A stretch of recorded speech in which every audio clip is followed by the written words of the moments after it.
My psycho ex eliminated every pet I ever adopted, until I adopted a rescue pit bull that bit his face off. My name is Amber, and I'm writing this from a hospital waiting room with dried red liquid still under my fingernails. Not my red liquid, his. Let me back up. 3 years ago, I met Derek at a coffee shop in Portland. He had this smile that made you forget your own name. Dark hair, green eyes, wore flannel in a way that didn't look like he was trying too hard. He bought my coffee without asking, which normally would have annoyed me, but something about the way he did it felt different. We talked for 4 hours straight. He told me about his job as a software engineer, his family in Boston, his dream of building a tiny house in the woods. I told him I was a freelance graphic designer, that I'd just moved to Portland 6 months ago, that I was still trying to figure out who I was after a bad breakup. He listened. Really listened. Not the kind of listening where someone's just waiting for their turn to talk, the kind where they remember everything you say. Red flag number 1 that I completely missed. We started dating 2 weeks later. He was perfect. Too perfect. But I'd learned to distrust my instincts after my last relationship, so I ignored that little voice in my head saying, slow down. 4 months in, I adopted a cat.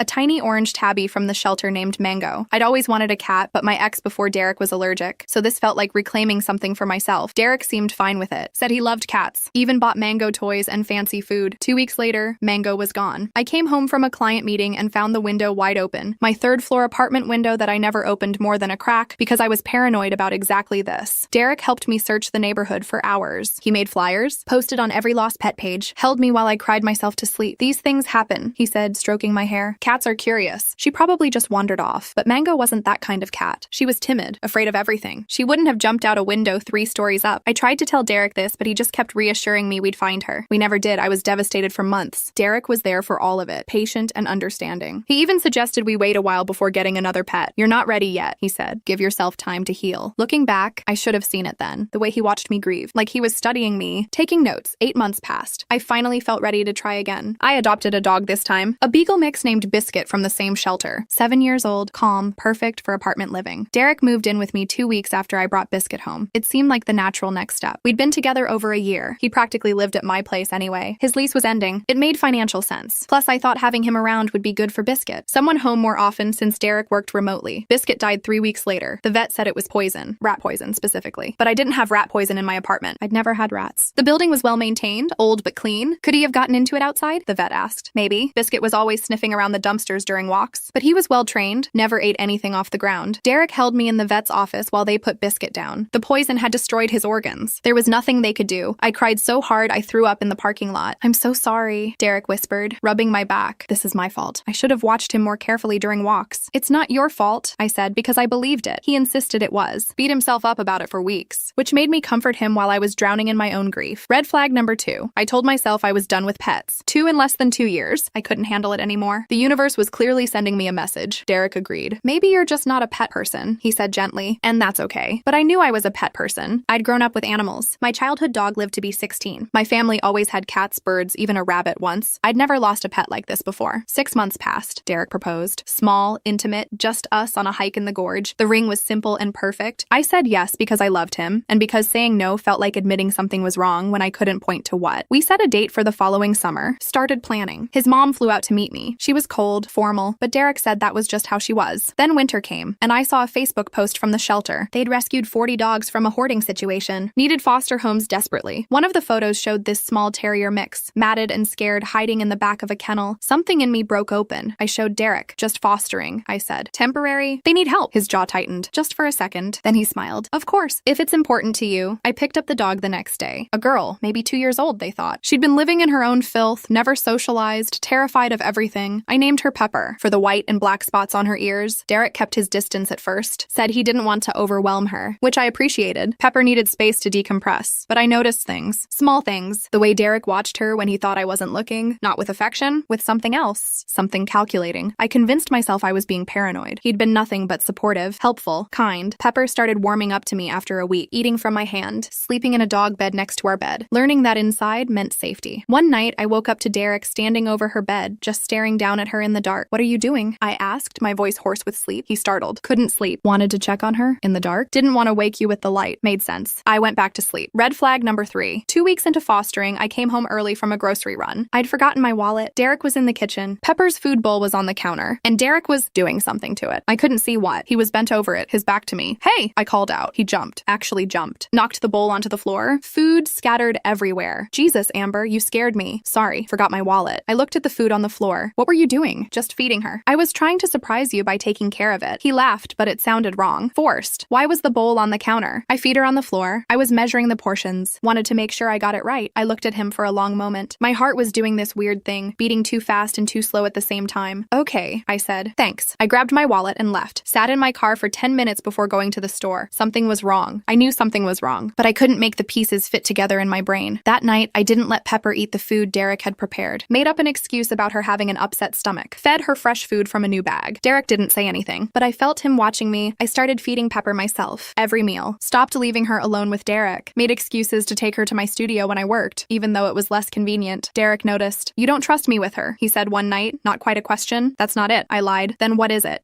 She's fragile. I want to be careful. He stared at me for a long moment. Fine. The shelter called a week later. They had a potential adopter for Pepper. A retired woman with a fenced yard and 2 other small dogs. Perfect situation. I should have been happy. That was the goal of fostering. Find them good homes. Instead, I felt sick. I told the shelter I wanted to adopt Pepper myself. Failed foster, they called it. Happens all the time. They were thrilled. Derek's face when I told him. I'll never forget it. Just for a second, something dark flickered across his expression. Then it was gone, replaced by that supportive smile. That's great, babe. I know she means a lot to you, but his voice was flat, empty. That night, I couldn't sleep. I kept thinking about Mango, about Biscuit, about Derek standing over Pepper in the dark, about him doing something to her food bowl. I thought about the pattern, how both pets had died after Derek had been around them for a while, how he'd been so supportive through my grief, how he'd suggested I wasn't a pet person. My hands were shaking as I grabbed my phone, sat in the bathroom with the door locked and started Googling. Partner killing pets, signs of abusive relationship, pet abuse warning signs. The articles made my stomach turn. Pet abuse as a control tactic, a way to test boundaries, to cause pain without leaving marks, to see if the partner would stay. I thought about how perfect Derek had been, how attentive, how he seemed to know exactly what to say and when. People who are too perfect are usually hiding something. I checked the time, 2 a.m. I called my best friend Jessica anyway. She answered on the 4th ring, voice thick with sleep. Amber, what's wrong? I told her everything. The pets, the patterns, my suspicions. It sounded insane saying it out loud. She was quiet for a long time. Come stay with me, she finally said. Tonight, right now. Bring Pepper. I can't just, Amber, listen to yourself. You're scared of your fiancé. Come here. We'll figure it out in the morning. But I didn't go, because a part of me still didn't believe it. Couldn't believe it. Derek loved me. He was going to be my husband. I was just stressed and paranoid, and Pepper started getting sick 3 days later. Vomiting, not eating, lethargic. I took her to the vet immediately. Didn't tell Derek I was going. Just grabbed her and left while he was in a meeting. The vet ran tests. Found nothing conclusive. Said maybe she ate something she shouldn't have. Gave me medication and told me to watch her closely. I didn't let Derek near her food after that. Prepared everything myself. Kept her with me constantly. She got better. Started eating again, playing, acting normal. Derek acted normal too. Too normal. Like he was performing. Every gesture felt rehearsed. I started looking for apartments. Told Jessica, but no one else. Checked listings during lunch breaks. Calculated how much I'd need for a deposit. The problem was the lease. Derek and I had just renewed for another year. Both our names on it. Breaking it would cost thousands I didn't have. I needed proof. Something concrete. Not just a feeling in my gut, so I ordered nanny cams. Small ones disguised as phone chargers and picture frames. Set them up around the apartment when Derek was at his weekly poker night with his coworkers. I felt insane doing it. Like I was the crazy one. Maybe I was. The first 2 weeks, the cameras showed nothing. Just normal life. Derek working, walking around, watching TV. Then one afternoon, I was at a client presentation. Got a motion alert on my phone from the camera in the kitchen. I pulled up the feed on my phone under the table. Derek was standing at the counter. Pepper was in her crate in the living room where I'd left her. He had her food bowl and a small brown bottle. I watched him shake something from the bottle into her food, mix it with his finger, put the bottle back in his pocket. My hands went numb. The client was still talking. Someone asked me a question. I have no idea what I said. I ended the meeting early. Made up an excuse. Drove home going 20 over the speed limit the whole way. Derek wasn't there when I got back. His car was gone. Pepper was still in her crate, crying to get out. I let her out and dumped her food in the trash. Fed her from a fresh bag. Hands shaking so hard I could barely open it. Then I downloaded the camera footage to my laptop. Watched it again. And again. There was no mistake. No misunderstanding. Derek was poisoning my dog. I called Jessica. She came over immediately. Watched the footage herself. Holy shit, she breathed. Amber, you need to call the police. And tell them what? My fiancé is poisoning my dog? They'll think I'm insane. You have video evidence of him putting something in dog food. Could be vitamins for all they know. Supplements. I need more. What you need is to get out of here. She was right. I knew she was right. But I also knew Derek. If I just left, he'd come after me. He'd find me. He'd been so careful. So methodical. This wasn't impulse. This was planned. I needed to catch him. Really catch him. In a way he couldn't talk his way out of. I have an idea, I said. But it's going to sound crazy. Jessica looked at me like I'd lost my mind when I explained it. Maybe I had. The plan was simple. I would pretend everything was normal. Keep the cameras running. Gather more evidence. Enough to prove a pattern. Enough that the police would have to listen. And I would keep Pepper safe no matter what. She'd eat only food I prepared. Drink only water I poured. I'd watch her every second. Derek came home that evening acting normal. asked about my day, kissed my cheek, played with Pepper for the cameras. I smiled and chatted and pretended I hadn't watched him try to poison her 4 hours earlier. It was the hardest thing I'd ever done. Over the next week, I caught him 3 more times. Always when he thought I was out or busy. Always careful. Always with that same brown bottle. I had Jessica look up the footage. She had a friend who was a vet tech. They thought it might be antifreeze. Small doses. Enough to make the pet sick slowly. Avoid suspicion. Amber, this is enough, Jessica said after the 4th video. Go to the police, now. But I'd started researching. Read about cases like this. How hard they were to prove. How often the abuser got away with it because the victim didn't have enough evidence. Because prosecutors didn't think pet poisoning was worth their time. I needed him to confess. To say it out loud where I could record it. So I set a trap. I told Derek I had to go to a conference in Seattle. 3 days. Last-minute invitation. Couldn't turn it down. What about Pepper? He asked, too casual. I'll board her. That place in Beaverton you liked? I can watch her. You sure? I know you're busy with work. I want to. Really. Make up for,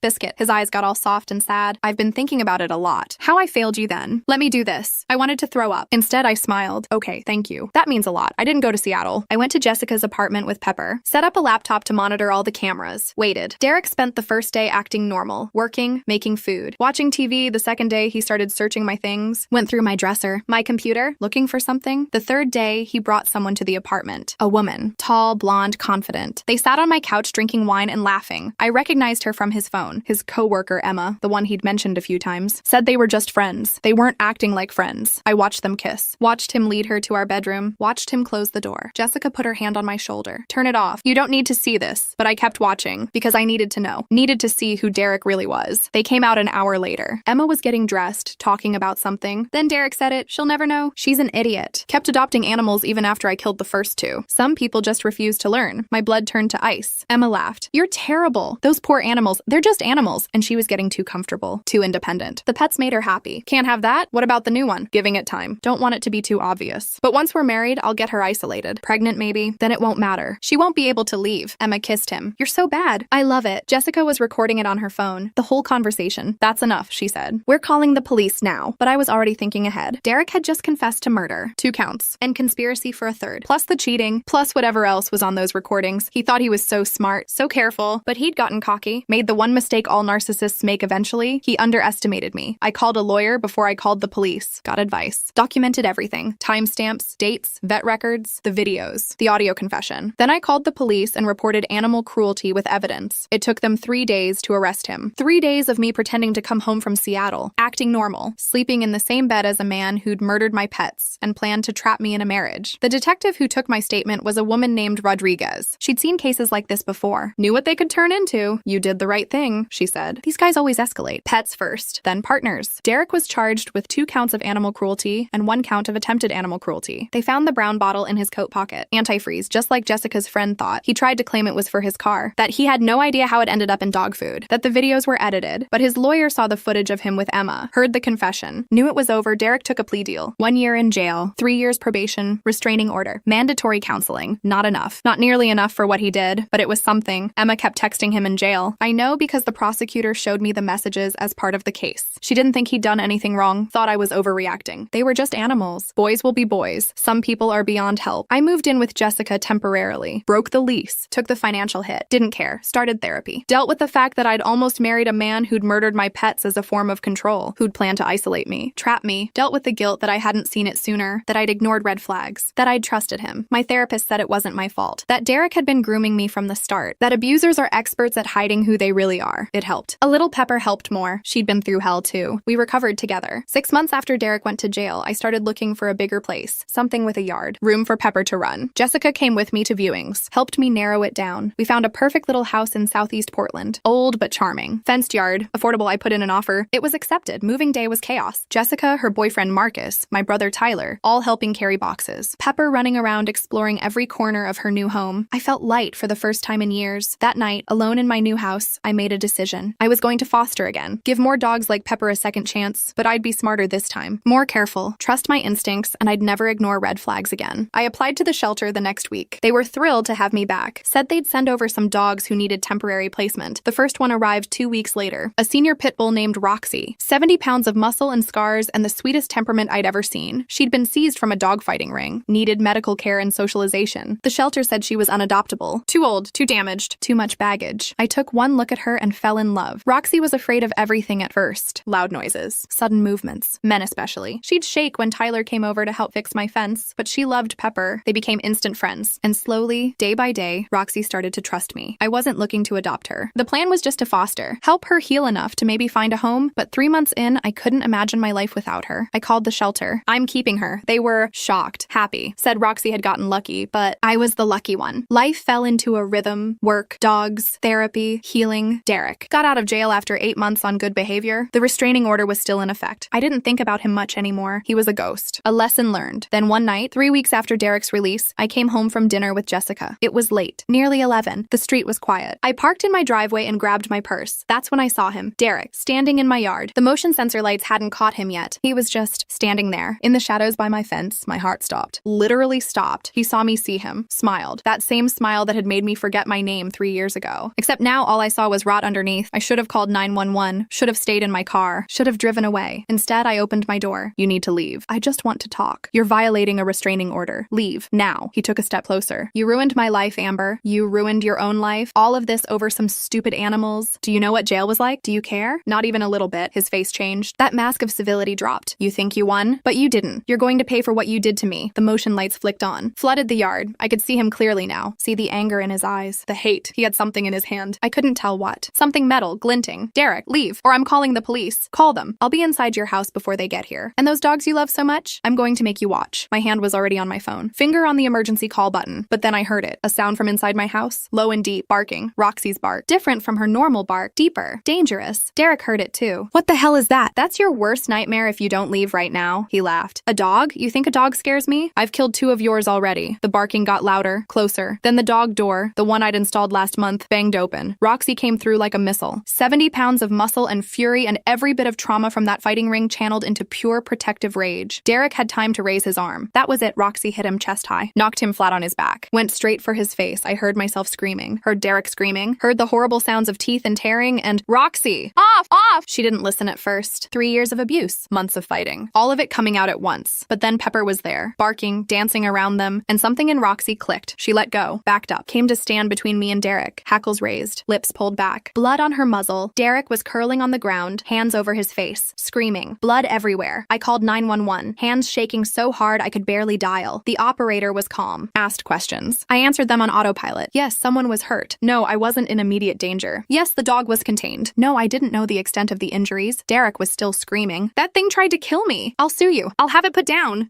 You were violating a restraining order. In my yard, threatening me. You're going to jail. Again. For longer this time. The police arrived first. Then the ambulance. They loaded Derek onto a stretcher. His face was a mess. Deep lacerations. Part of his ear torn. Bite marks all over his neck and jaw. The paramedics said he'd need surgery. Lots of it. Might have permanent scarring. Good. One of the officers took my statement. Listened to the whole story. Checked the restraining order. Saw Derek had violated it. The dog? He asked. She was protecting me. He had a weapon. I felt threatened. They found a knife in the grass where Derek had dropped it. Folding knife. Nasty looking. The officer nodded. We'll need to take your dog for a quarantine hold. Standard procedure for a bite. But given the circumstances, he looked at Derek being loaded into the ambulance. I think this was a clear case of defense. The DA will review it, but I doubt your dog will face any consequences. They took Roxy anyway. 10-day hold at animal control. Made sure she wasn't rabid. I visited her every single day. She seemed confused at first. Like she thought she'd done something wrong, but I kept telling her she was a good girl. The best girl. My hero, Derek, tried to press charges. Dangerous dog. Unprovoked attack. The whole thing. But the security camera I'd installed after the Derek situation, the one that covered my whole yard, had caught everything. Him in my yard, the knife, the threats. Roxy defending me. The DA threw out his claims. Added more charges for Derek. Violation of restraining order. Criminal threatening. Possession of a weapon during a crime. He went back to jail. Wouldn't get out for years this time. I got Roxy back after 10 days. Brought her home with a new collar and the biggest steak I could find. She and Pepper met me at the door like I'd been gone for years instead of a few hours. Jessica came over that night. Brought wine and takeout. We sat on my couch with both dogs between us. You know this is insane, right? She said. Like completely insane. Which part? All of it. The murder pets. The psycho ex. The pit bull revenge. This is like something from a movie. Yeah, well, it's my life. How are you so calm about this? I thought about it. Really thought about it. Because I'm free. He can't hurt me anymore. Can't hurt my dogs. Can't hurt anyone. He's going to be in prison. And even when he gets out, he'll have a record. Everyone will know what he did. Poetic justice? Yeah, something like that. We drank our wine in silence for a bit. Pepper snored softly. Roxy's head was heavy on my lap. Are you going to keep fostering? Jessica asked. Absolutely. Even after all this? Especially after all this. Derek tried to break me by hurting things I loved. If I stop loving things because of him, he wins. So I'm going to love louder, harder. I'm going to save every dog I can. Jessica smiled. You're kind of a badass, you know that? I have have good teachers. I scratched Roxy behind her mangled ears. This girl survived things I can't even imagine. If she can come back from that, I can come back from Derek. 3 weeks later, Derek's trial date was set. The prosecutor said it was open and shut. He'd get at least 5 years this time. Maybe more if they could prove he'd planned to hurt me, not just threaten. Emma stopped texting him, found a new boyfriend, posted about him constantly on social media like Derek had never existed. Some people have no loyalty. Thank God I started dating again, slowly, carefully. First date was at a dog park. Figured if they couldn't handle my dogs, there was no point going further. His name was Chris. Accountant. Boring job, but he was funny about it. Loved animals. Had 2 rescue cats at home. We talked for 3 hours while Roxy and Pepper played. I told him about Derek on the second date. Figured better to get it out of the way. Some guys would run. That was fine. I needed someone who could handle the truth. Chris didn't run, just listened, asked questions, seemed genuinely horrified by what Derek had done. Your dog is a hero, he said, looking at Roxy. I hope she knows that. I tell her every day. We took it slow, really slow. I wasn't ready to rush into anything. Might never be ready for that again, but it was nice. Having someone who saw my scars and didn't flinch, who understood why I needed to foster dogs, why I had cameras everywhere, why I couldn't sleep without both dogs in my room. The trial happened in late spring. I had to testify, face Derek across a courtroom, watch him try to lie his way out of everything. His lawyer tried to paint me as crazy, said I'd orchestrated everything, that I'd trained Roxy to attack him, that I'd lured him to my house. The prosecutor destroyed him, showed the videos of Derek poisoning Pepper, played the audio of him confessing to Emma, showed the security footage from my yard, Derek with a knife, Derek threatening me, Roxy doing what she'd been trained to do in that horrible fighting ring, protect at all costs. The jury deliberated for 2 hours, found him guilty on all counts. The judge gave him 7 years, said what Derek had done was calculated and cruel, that he'd shown no remorse, that he was a danger to me and to animals. 7 years. Not life, not forever, but better than 1 year. Better than him getting out in 8 months on good behavior. I cried in the courthouse bathroom after the sentencing. Jessica held me while I sobbed. Relief, anger, grief for the time I'd lost with Derek, for the pets he'd murdered, for the person I'd been before I met him. It's over, Jessica said. Really over this time. And it was. I went home that night and sat in my backyard with Roxy and Pepper, watched them play in the fading light, thought about how close I'd come to losing everything. But I didn't lose. I survived. And not just survived, I rebuilt. 6 months after the trial, I adopted another dog, an elderly lab mix named Mabel, blind in one eye, arthritic. The shelter said no one would want her. She fit perfectly into our little pack, then another. A 3-legged terrier named Bandit, then 2 more. Bonded pair of huskies someone had dumped when they got too old. My house became a sanctuary, a place where broken things came to heal, just like me. Chris proposed a year after Derek's sentencing, not with a big gesture or a fancy ring, just sitting on my couch with 5 dogs piled around us. Watching a movie, being ordinary. I want to do this forever, he said. You, me, however many dogs we can fit in one house. I said yes, because I'd learned something from Derek. I'd learned that love shouldn't hurt, shouldn't make you smaller, shouldn't take away the things that make you you. Real love makes space, adds, multiplies. We got married 6 months later in my backyard. Small ceremony, close friends, family, all 5 dogs as witnesses. Derek sent a letter from prison. His lawyer forwarded it. I didn't open it, just threw it away. Whatever he had to say, I didn't need to hear it. He was my past. A chapter closed. A lesson learned. I had a future now, full of possibility, full of dogs who needed saving, full of a man who loved me for exactly who I was. And I had Roxy, my girl, my hero, the dog who saved my life by being exactly what she'd been trained to be, a fighter, just for the right reasons this time. Sometimes I think about what would have happened if I hadn't adopted her, if I'd stuck with just Pepper, if I'd gotten another small dog, something Derek could have hurt. He would have broken into my house that night. I know he would have. He'd brought a knife. He'd planned it. And I don't know if I would have survived, but I did adopt Roxy, and she did protect me. And now Derek is in prison and I'm free, and that's its own kind of justice. The poetic kind, the best kind. People ask me sometimes if I'm angry, if I hate Derek for what he did, if I wish worse things had happened to him. And the truth is, I don't think about him much anymore. He's noise, static, a bad dream I woke up from. I'm too busy living, fostering dogs, loving my husband, building the life I want instead of the life someone else planned for me. That's the real revenge. Not the trial or the prison sentence or even Roxy's teeth. The real revenge is being happy without him, being whole, being free. The real revenge is thriving. I went to visit Derek once, about a year into his sentence. I don't know why, closure maybe, or just morbid curiosity. He looked different, smaller somehow. The scars on his face had healed badly. He'd never be pretty again. We sat across from each other in the visiting room, plexiglass between us, phone receivers like in the movies. He didn't apologize, didn't ask how I was, just stared at me with flat, empty eyes. What do you want? He finally said. I don't know. I